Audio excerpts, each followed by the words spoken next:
আপনি কি তাওবা করার পরও বারবার শয়তানের ফাঁদে পড়ে যান? গুনাহ আর করবেন না বলে প্রতিজ্ঞা করার পরও পুনরায় গুনায় জড়িয়ে পড়েন? মনের সব জোর একত্রিত করেও গুনাহ থেকে বেরিয়ে আসতে পারছেন না? আমার ভাই, এ নিয়ে হতাশ হওয়ার কিছু নেই। আমার কথাগুলো মন দিয়ে শুনুন। মুমিনের পুরো জীবনটাই একটি যুদ্ধ, একটি অন্তহীন লড়াই। এ লড়াই কুপ্রবৃত্তির বিরুদ্ধে, শয়তানের বিরুদ্ধে। ইমাম ইবনুল কাইয়িম রাহিমাহুল্লাহ তার কালজয়ী রচনা উদ্দাতুস সাবিরিন গ্রন্থে বলেন, বালিগ হওয়ার পর থেকেই মুমিন ও শয়তানের মাঝে বেঁধে যায় এক ভয়াবহ লড়াই। মুমিন তার আকল, ইলম, সবর ইত্যাদির মতো হাতিয়ারগুলো নিয়ে কুপ্রবৃত্তি ও শয়তানের বিরুদ্ধে ঝাঁপিয়ে পড়ে। শয়তানও তার দলবল নিয়ে মুমিনের উপর হামলা করে। কোনো ফয়সালা না হওয়া পর্যন্ত এ লড়াই অব্যাহত থাকে। প্রিয় ভাই ও বোন, যতদিন আপনি এই পৃথিবীতে বেঁচে আছেন, এ লড়াই এক মুহূর্তের জন্যও থামবে না। এজন্য শয়তানের বিরুদ্ধে বিরামহীন কুস্তি যুদ্ধ। কখনো শয়তান কুস্তিতে আপনাকে হারিয়ে দেবে, আপনাকে মাটিতে ফেলে আপনার বুকে চেপে বসবে। আবার কখনো আপনি শয়তানকে শূন্যে তুলে মাটিতে আছাড় মারবেন, তার বুকে চেপে বসবেন। আপনি কোনো গুনাহ করে ফেলেছেন, এর অর্থ শয়তান আপনাকে কুস্তিতে হারিয়েছে, আপনাকে মাটিতে ছুঁড়ে ফেলেছে। আপনি কি মাটিতে শুয়ে থাকবেন? না, আপনি এক লাফে উঠে দাঁড়াবেন। গুনাহ করার পর আপনি খালিস দিলে আল্লাহর কাছে তাওবা করবেন। তাওবা করার অর্থ ঘুরে দাঁড়ানো। ঘুরে দাঁড়িয়েই কি আপনি ক্ষান্ত হবেন? না, আপনি নিজেকে সংশোধন করবেন এবং ভালোভাবে গুছিয়ে নেবেন।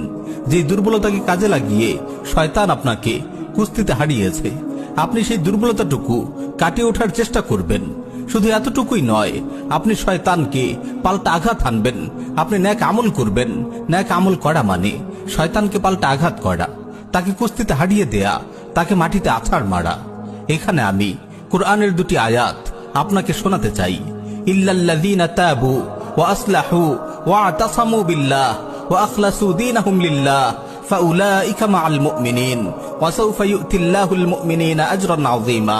যারা তাওবা করে, নিজেদের অবস্থা সংশোধন করে, আল্লাহকে দৃঢ়ভাবে আঁকড়ে ধরে এবং আল্লাহর উদ্দেশ্যে তাদের দিনে একনিষ্ঠ থাকে, তারা মুমিনদের সঙ্গে থাকবে এবং মুমিনগণকে আল্লাহ অবশ্যই মহাপুরস্কার দেবেন। এই আয়াত থেকে আমরা জানতে পারি, কেবল তাওবা করলে হবে না, বরং তাওবার পর নিজের অবস্থা সংশোধন করতে হবে এবং কোরআন সুন্নাহকে দৃঢ়ভাবে আঁকড়ে ধরতে হবে। অপর আয়াতে আল্লাহ তাআলা বলেন, ইল্লা মান তাবা ওয়া আমানা ওয়া আমিলা আমালান সালিহা ফাউলাইকা ইউবাদদিলুল্লাহু সাইয়্যাতিহিম হাসানাত ওয়া কানা আল্লাহু গফুরুর রাহিমা। যারা তাওবা করে, ঈমান আনে ও নেক আমল করে, আল্লাহ তাআলা এমন লোকদের গুনাহ সওয়াব দ্বারা পরিবর্তন করে দিবেন। আল্লাহ ক্ষমাশীল, পরম দয়ালু। এই আয়াত থেকে আমরা বুঝতে পারি, কেবল তাওবা করে নিজের অবস্থা সংশোধন করে ক্ষান্ত হওয়া যাবে না, বরং এরপরে নেক আমল করতে হবে। শয়তানের বিরুদ্ধে পাল্টা আঘাত হানতে হবে, তাকে নেক আমলের আঘাতে দুর্বল করে ফেলতে হবে। প্রিয় ভাই ও বোন, সবসময় মনে রাখবেন, আপনি যুদ্ধের ময়দানে আছেন। শয়তানের কাছে একবার ধরাশায়ী হয়েছেন তো কি হয়েছে, আবার উঠে দাঁড়ান, কোমর বাঁধুন, নিজেকে গুছিয়ে নিন, নিজের দুর্বলতাগুলো কাটিয়ে উঠুন। তারপর শয়তানকে পাল্টা হামলা করুন, শয়তানকে মাথার উপর তুলে মাটিতে আছাড় মারুন। তাওবা হলো আপনার ঘুরে দাঁড়ানো, আর নেক আমল হলো আপনার পাল্টা আঘাত। তাই তো কুরআনে বহুবার তাওবার পর নেক আমলের কথা এসেছে। মান তাবা ওয়া আমানা ওয়া আমিলা আমালান সালিহা। যে তাওবা করে, ঈমান আনে ও নেক আমল করে। প্রিয় ভাই, শয়তানের কাছে যদি আপনি বারবার পরাজিত হন, বারবার আছাড় খান, এতে লজ্জিত হওয়ার কিছু নেই, নিরাশ হওয়ারও কিছু নেই। আপনি বারবার ঘুরে দাঁড়ান, আরো বেশি উদ্যম, আরো বেশি সাহস নিয়ে শয়তানের মুখোমুখি হন। আসলে ভাই, সত্যি বলতে কি, মুমিনের জীবনটাই এমন, কখনো আপনি শয়তানকে হারাবেন, কখনো শয়তান আপনাকে হারাবে। এই মল্লযুদ্ধ মৃত্যু পর্যন্ত অব্যাহত থাকবে। যতক্ষণ তাওবার হাতিয়ার আপনার হাতে আছে, আপনার নিরাশ হওয়ার কিছু নেই। কিন্তু সাবধান, খুব সাবধান, কখনো যেন এটি ভেবে নিরাশ হয়ে না বসেন যে এই গুনাহ থেকে আমি কখনোই বের হতে পারবো না। না ভাই, এরকম কখনোই ভাববেন না। তাওবার পর বারবার আপনি শয়তানের ফাঁদে পড়ে গেলেও আপনি হতাশ হবেন না। আপনি শয়তানের হাতে বারবার হারবেন, এই বাস্তবতা আপনি মেনে নিন এবং শয়তানের মোকাবেলায় তাওবা ও নেক আমলের হাতিয়ার নিয়ে ঝাঁপিয়ে পড়ুন। সে যদি 1 কোটি বারও আপনাকে মাটিতে ফেলে দেয়, 1 কোটি বারও আপনাকে গুনাহে লিপ্ত করে, আপনি 1000 কোটি বার তাওবা করবেন। 1000 কোটি বার আপনি ঘুরে দাঁড়াবেন মুষ্টিবদ্ধ হাতে। আজ এই শপথ করুন, কোনো গুনাহ হয়ে গেলে দীপ্ত কণ্ঠে ঘোষণা করুন, হে পাপিষ্ঠ দুরাচার শয়তান, তুই যদি আমাকে 1000 কোটি বারও গুনাহে লিপ্ত করাস, আমি 1,00,000 কোটি বার তাওবা করব। কোটি কোটি নেক আমলে আমার আমলনামা ভরে তুলব। আমি কখনো তোর সামনে পরাজয় স্বীকার করব না।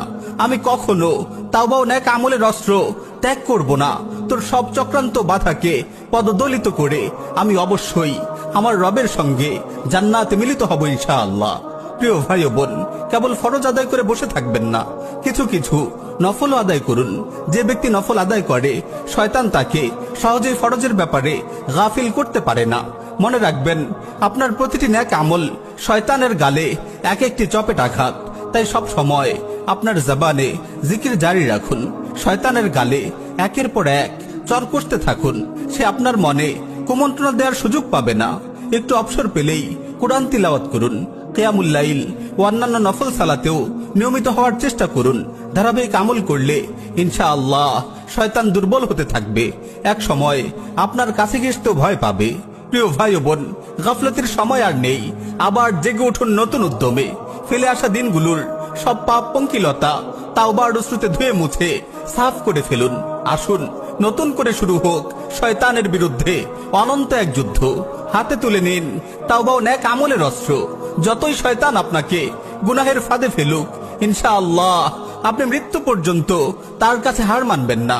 কোনো একদিন আপনার কোনো খালিস তাওবা, নির্জন রাতে আপনার ফুপিয়ে কান্নার চাপা শব্দ, আপনার কোনো দিল আকুল করা রোনাজারি হয়তো আপনার রবের রহমের সাগরে ঢেউ তুলবে।